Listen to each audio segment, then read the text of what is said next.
All right, so for this video, I'm going to be doing a bokeh effect, which is just creating this like blurred out background, which is super pretty. So I want you to grab a something like this. We have this kind of paintbrush. You can either do an angled flat brush, an angled like a large one, or just a square brush. Whatever you want to use is going to be fine. I'm just going to use this one. And we're gonna go ahead and get the brush wet. I'm just using black and white today for this one so that you can just get the idea of the technique, which I like to use my fingers to do. And a lot of people are like, ask me like, how do you get this effect? So one thing that's fun to do in this style of background is to create a gradient. So I'm gonna make my background a little darker in the lower right corner. I'm gonna practice my brush strokes with water. So notice how I can just swoop from side to side all the way across in a smiley face fashion.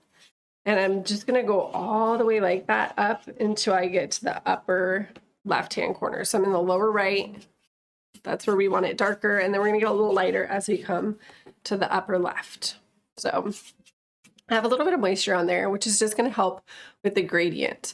It also helps sometimes if you're working with heavier bodied paints to get your blending. It's sometimes helpful to mix a little bit of water into your white in advance. So sometimes you can just get a palette knife and just get a little bit of water or a paint thinner medium for acrylics, and then just mix in either some water or whatever to thin out your white paint. That way when you're blending, it's a little easier. Don't go too crazy. It shouldn't be like water, but you want it to be a little more fluid. So I'm gonna take white and black. Notice I have quite a bit of black at first because I want it to be darker in the lower right corner. And then I'm going to go ahead and do what I was just showing you with water. Now, as I want this pretty dark here, but as I go up, I'm just going to grab a little bit of extra white on my brush and then sweep it right on the top part of where I was. And then you just go kind of more and more white. Now I want it to be like a medium gray through the center. You don't want it to be so light that we can't do our effect. You want it to show up. So you still want it to be gray. We're not going for like too light at first, but try to keep that bent, a little bit of a bent line. You can always add more black to the bottom corner if it didn't get dark enough, and then just swoosh it in. Notice how having that base layer of water helps the paint go on really smooth. If you're not getting that, you can always mix a little extra water into your paint. And notice how I go up and down, up and down. You can go down and then up, and then add more white as you go up, and then you can pull it down and then back up. So it's just a back and forth kind of thing. This is a pretty small canvas too, so it gets a little trickier when you're on a big canvas, and then that time you might want to use a bigger paintbrush to help get it all the way across fluidly without, you know, losing your blending ability.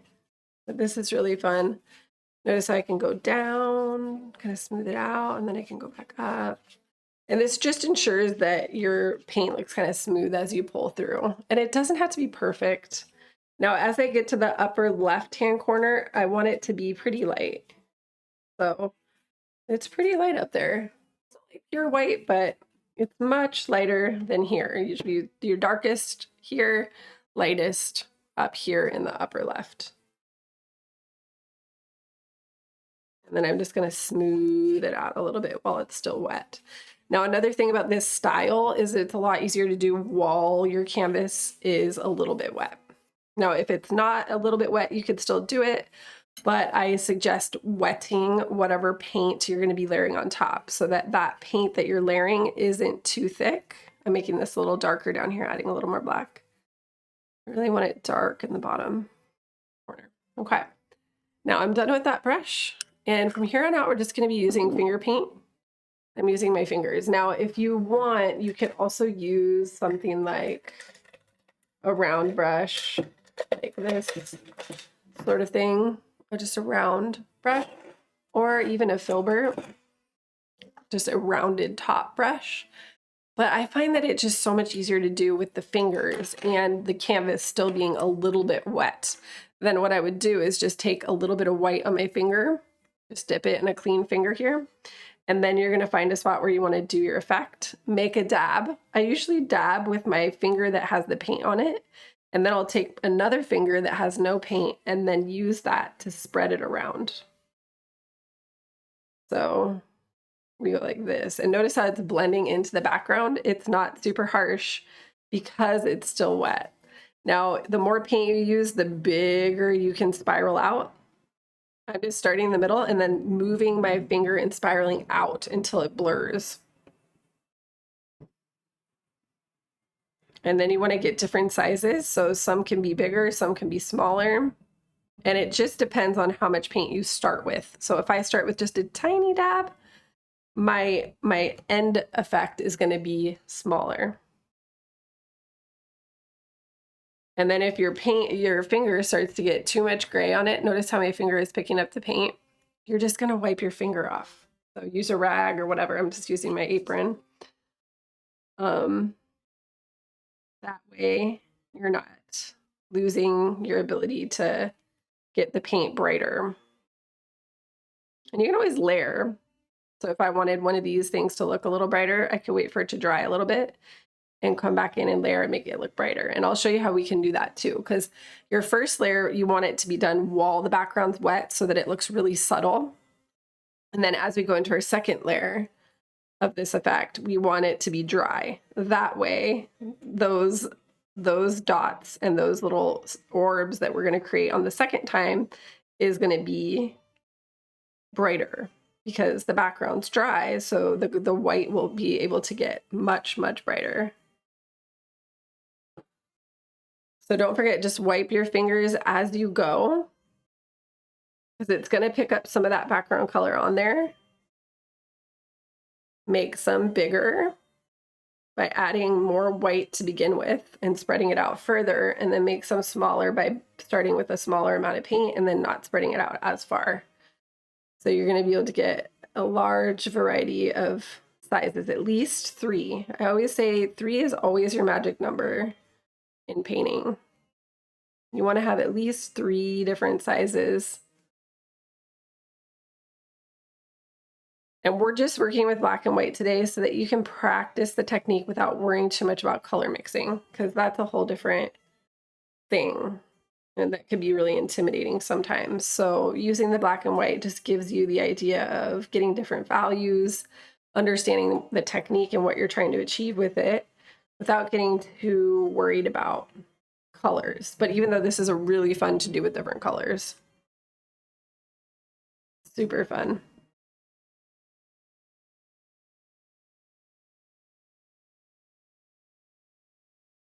Notice I have really small ones and then some medium ones and then some bigger ones.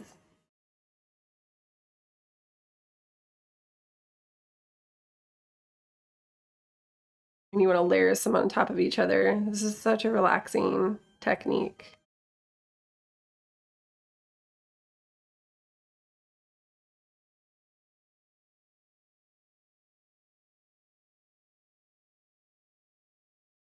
Where you paint, I could feel that my background is starting to get dry. Now, if you feel like you've got enough of this where it's really blending in and you want to start to get some brighter, you're going to want to use your blow dryer to speed up the process if you want to speed up the process.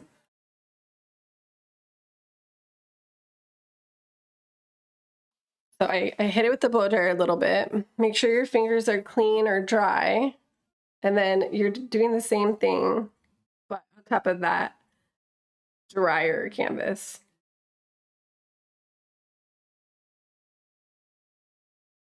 And this is going to help at getting some of those effects in that lighter section. They wouldn't really stand out before because it would just blend right in.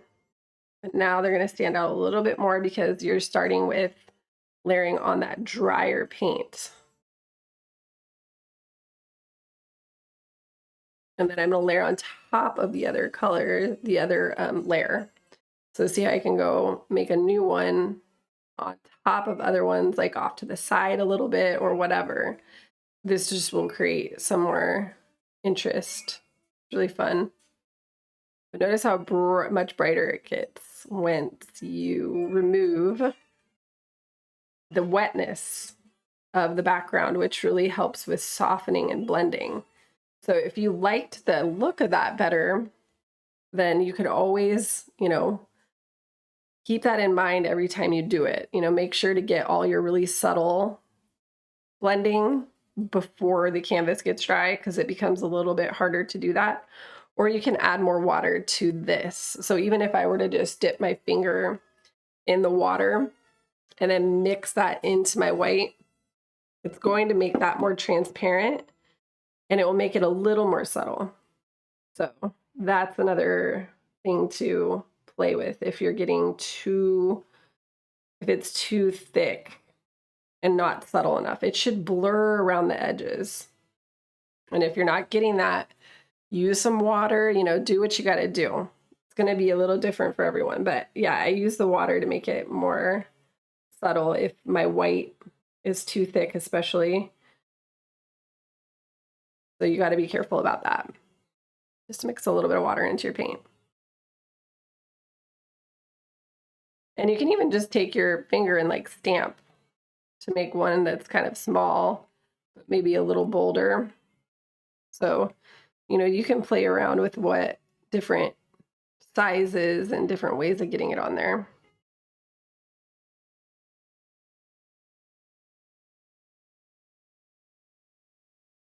And the more you rub it out, the more it's going to blend with the paint that's behind it.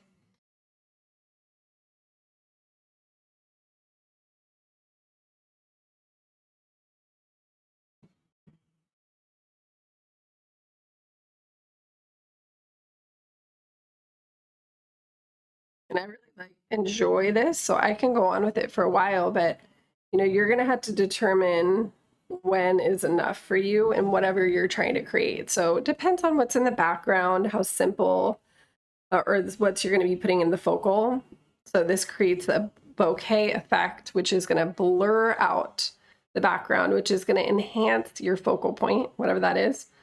You know, so if you, depending on what you're putting on front and how complicated that subject matter is, I feel like the more complicated the subject matter is in your, you know, whatever you're painting on top of this, maybe the more simple you'll keep this. But if this, you know, is kind of part of the design a little bit more heavily and your focal point is really something simple, then maybe you can go a little more dramatic with this and a little more detailed with this.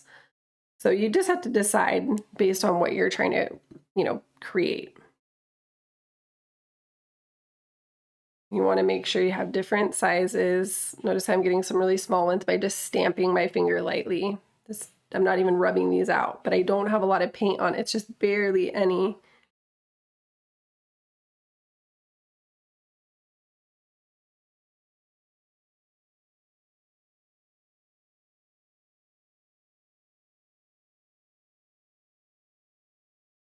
And then just zone out and do it for a second.